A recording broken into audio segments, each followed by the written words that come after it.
إن الذين قالوا ربنا الله ثم استقاموا تتنزل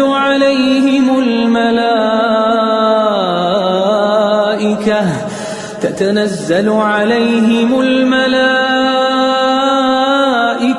ألا تخافوا ولا تحزنوا